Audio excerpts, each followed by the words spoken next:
दोस्तों, धरती का निर्माण और विकास एक ऐसी कहानी है जिसे हर कोई जानना चाहता है। सबसे पहले तो मैं आपको ये बता दूं कि कोई भी चीज बिना निर्माता के नहीं बनती, कोई ना कोई उसे बनाता जरूर है। हमारे यूनिवर्स में कई सारे प्लैनेट्स हैं जिनमें से कुछ तो हम जानते भी हैं। आपको एक बात और बता देता हूँ कि हम इंसानों को इस ब्रह्मांड के बारे में केवल उतनी ही जानकारी है जितना कि एक विशालकाय समंदर में से एक चम्मच पानी को बाहर निकालना। फिर भी हम पता नहीं क्यों इस यूनिवर्स के निर्माता पर सवाल उठाते हैं।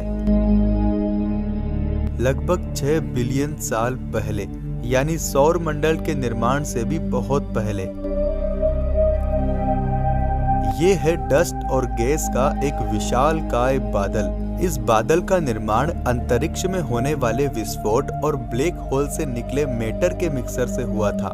धीरे धीरे समय के साथ साथ उस बादल में मैटर बढ़ता गया और उसकी ग्रेविटी भी बढ़ने लगी। वैसे उस बादल को साइंस की भाषा में नेबुला कहते हैं। जैसे जैसे उस नेबुला का आकार बढ़ने लगा वैसे वैसे वो गोलाकार स्थिति में आने लगा। धीरे धीरे नेबुला का साइज बड़ा हो रहा था, लेकिन उस दौरान हमारे नेबुला के नजदीक एक बहुत बड़े स्टार में विस्फोट हो गया। दोस्तों, यही वो विस्फोट है जिससे हमारे सोलर सिस्टम का निर्माण हुआ, क्योंकि विस्फोट होते ही हमारा नेबुला गोलाकार स्थिति से एक तस्तरी के आकार में परिवर्तित हो गया, जिसमें कोई सेंटर ऑफ ग्रेविटी नहीं थी। और विस्फोट की वजह से हमारे नेबुला को एक रोटेशनल मोशन मिल गया था, जिससे वो तस्तरी के आकार वाला नेबुला गोल गोल घूमने लगा। और सेंटर ऑफ ग्रेविटी नहीं होने की वजह से नेबुला का मैटर बिना डिसिप्लिन के एक दूसरे से जुड़ने लगा। जुड़ते जुड़ते उस तस्तरी का आकार छोटा होने लगा और छोटा होने की वजह से उसका रोटेशनल मोशन और तेज हो गया, यानी नेबुला की घूमने की स्पीड बहुत ज्यादा हो गई थी।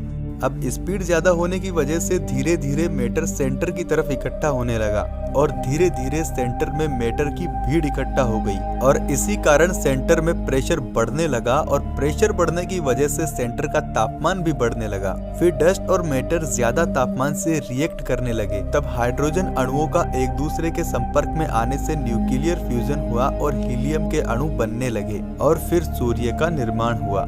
अब आगे बढ़ते हैं पृथ्वी के निर्माण और विकास की तरफ, लेकिन उससे पहले आप इस वीडियो को लाइक कर दो और व्हाट्सएप पे अपने 5 दोस्तों के साथ शेयर जरूर करो। अब सूरज का निर्माण तो हो चुका था, लेकिन अब बारी थी सौर मंडल के बाकी ग्रहों की।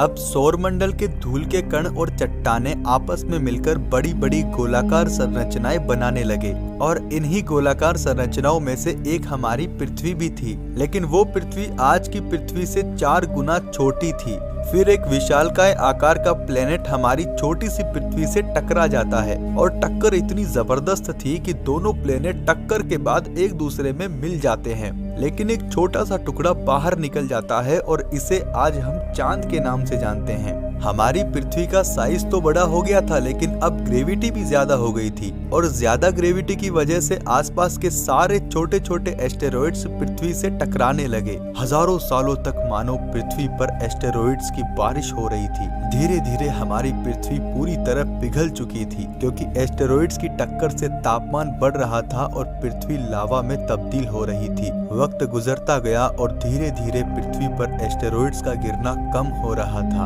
अब पृथ्वी धीरे धीरे ठंडी होकर चट्टान का रूप ले रही थी। इस पूरी प्रक्रिया में पृथ्वी पर मौजूद हाइड्रोकार्बन्स और अन्य गैसों से पानी वाष्प के रूप में पृथ्वी के एटमॉस्फेयर में घूम रहा था। अब इंतजार था पृथ्वी को थोड़ा और ठंडा होने का। फाइनली पृथ्वी के ठंडा होते ही बारिश होना शुरू हो गई और करोड़ों सालों तक हुई बारिश की वजह से पृथ्वी जलमग्न हो गई और बड़े बड़े महासागरों का निर्माण हुआ। सौर मंडल, धरती और महासागर तो बन गए, लेकिन धरती पर जीवन कहां से आया? आखिर हमारी धरती पर पहला जीव कैसे आया? धरती पर जीवन और उसके विकास की कहानी हम नेक्स्ट पार्ट में जानेंगे। आप चैनल को सब्सक्राइब करके बेल आइकन को ऑल पे सेलेक्ट कर लीजिए, ताकि जैसे ही इस वीडियो का अगला पार्ट अपलोड होगा तो आपके पास नोटिफिकेशन आ जाएगा।